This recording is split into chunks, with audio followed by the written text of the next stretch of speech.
오늘은 대단히 슬픈 내용이 나옵니다. 공자가 안회의 죽음을 떠올리는 장인데요. 일찍 죽은 안회를 그리워하는 공자의 마음이 나타나 있는 옹야편 2장입니다. 애공, 문, 제자, 숙위, 호학. 애공이 물었다. 제자 중에서 누가 배우기를 좋아합니까? 공자, 대왈. 유, 안회자, 호학. 불천노, 불이과. 불행, 단명, 사의. 금야, 즉, 무. 미문 호학자야. 공자가 대답하여 말하였다.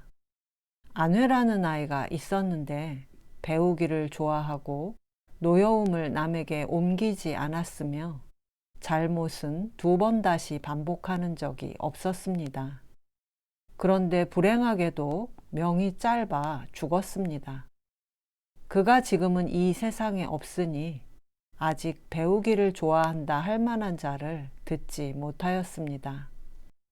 애공은 공자가 58세 때 10살의 나이로 노나라 임금이 된 인물인데 애공이 20살 즈음에 공자 일행이 노나라로 돌아왔습니다. 따라서 공자와 애공이 안회의 죽음을 말하는 대화는 공자 나이 68세 이후의 일입니다. 안회는 애공 14년에 죽었다고 하니까 공자와 함께 노나라로 돌아온 지 몇 년 안 돼서 죽은 건데요. 안회가 40살에 죽었다고 하면 당시 평균 수명으로 볼 때 크게 단명한 것은 아니지만 30세 연상인 공자 입장에서 보면 자신의 학문을 계승하리라 굳게 믿었던 안회가 너무나 일찍 세상을 떠났다고 할 수밖에 없습니다. 호학이라는 말은 공자학단에서는 특별한 의미가 있었습니다. 공자는 10가호쯤 사는 마을에서 나보다 호학하는 사람은 없을 것이다. 이렇게 소박하게 자신의 호학을 자랑하고 학의 의미를 새롭게 만들어가면서도 정작 제자들 그 누구에게도 호학한다는 칭찬을 쉽게 해주지 않았습니다. 공자가 애공을 만나 호학을 강조하니까 애공이 궁금했던 모양입니다. 선생님의 제자 중에 호학한 사람은 누굽니까? 이렇게 물으니까 공자는 자신이 호학한다고 인정했던 단 한 명의 제자 이름을 말합니다.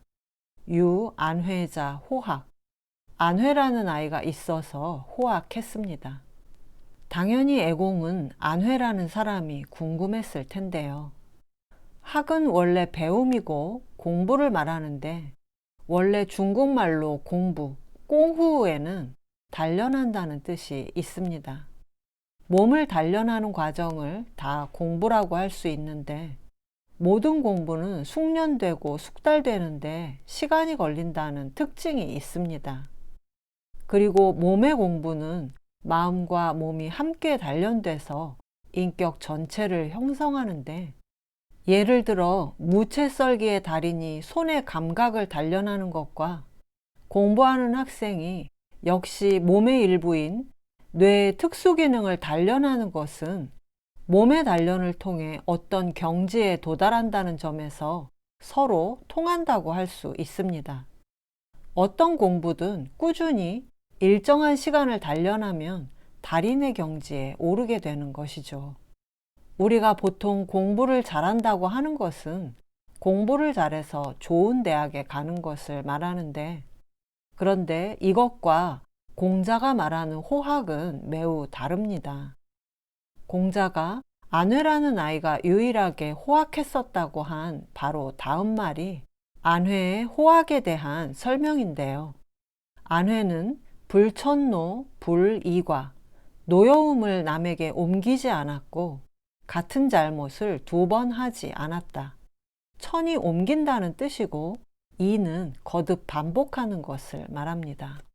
안회도 화를 냈을까요? 인간인 이상 안회도 당연히 화나는 일이 있었을 겁니다. 안회에게도 자기 뜻대로 되지 않거나 남에게 일방적으로 피해보는 일이 있었을 텐데 그것은 인간이라면 누구나 가지는 기본적인 감정 중에 하나입니다. 문제는 천노, 노여움을 옮기는 데서 생겨나는데, 희노애락이 모두 남에게 옮겨질 수 있지만 유독 천노가 문제가 되는 것은 타인에게 깊은 상처를 주기 때문입니다. 천노의 가장 소박한 뜻은 종로에서 뺨 맞고 한강 가서 눈을 긴다는 속담에 잘 나타나 있듯이 남에게 화풀이를 한다는 뜻입니다. 우리가 약육강식의 자연현상에 대해서는 분노를 느끼지 않지만 어떤 사람이 나에게 부당하게 화풀이하는 상황은 견디지 못합니다. 그런데 어떤 곳에서는 을이었던 사람이 다른 곳에서는 갑이 될 수도 있는데, 이때 내가 받았던 분노를 옮기지 않는 것은 나의 도덕성에 달려 있습니다. 분노할 때는 물론 분노해야겠지만 자신의 화를 부하 직원이나 엉뚱한 사람에게 옮기는 것만은 해서는 안 된다는 겁니다. 또 인간은 잘못을 할 수 있습니다. 성인도 잘못할 수 있습니다. 그런데 자신의 잘못을 깨닫지 못하면 같은 잘못을 계속 되풀이할 수밖에 없겠죠. 자신의 잘못을 깨닫는 것 또한 평소에 마음을 잘 다스려야만 가능한 경지인데, 아내는 금방 잘못을 깨달았기 때문에 같은 잘못을 2번 반복하지 않았다는 겁니다. 도올 선생님은 공부는 지식을 넓히는 것만이 공부가 아니고, 분노할 때는 분노하고 분노를 드러내지 못할 경우엔 삭히고 자신의 잘못을 빨리 알아차리는 것이 공부의 시작이라고 말씀하십니다. 공부의 완성은 끊임없는 몸의 단련이 없이는 불가능한데, 그 완성이 불천노와 불이과, 분노를 남에게 옮기지 않고 같은 잘못을 반복하지 않는 데 있다고 공자는 봤고, 이것이 공자가 말하는 호학의 실제 내용이면서 유학의 본질이라고 할 수 있습니다. 공자는 안회의 지식만을 본 게 아니라 안회가 생활하는 모습을 모두 지켜본 다음 가지게 된 생각을 애공에게 말했던 겁니다. 이런 안회가 죽은 뒤로는 호학한다고 할 만한 사람에 대해 들은 적이 없다는 공자의 말에서 안회에 대한 애잔한 그리움이 느껴집니다. 어떤 일이 있어도 남에게 화풀이하는 사람은 되지 말자고 다짐하면서 옹야편 2장을 다시 보겠습니다. 애공, 문, 제자, 숙위, 호학. 애공이 물었다. 제자 중에서 누가 배우기를 좋아합니까? 공자, 대왈. 유, 안회자, 호학. 불천노, 불이과. 불행, 단명, 사의. 금야, 즉, 무. 미문 호학자야. 공자가 대답하여 말하였다. 안회라는 아이가 있었는데 배우기를 좋아하고 노여움을 남에게 옮기지 않았으며 잘못은 2번 다시 반복하는 적이 없었습니다. 그런데 불행하게도 명이 짧아 죽었습니다. 그가 지금은 이 세상에 없으니 아직 배우기를 좋아한다 할 만한 자를 듣지 못하였습니다.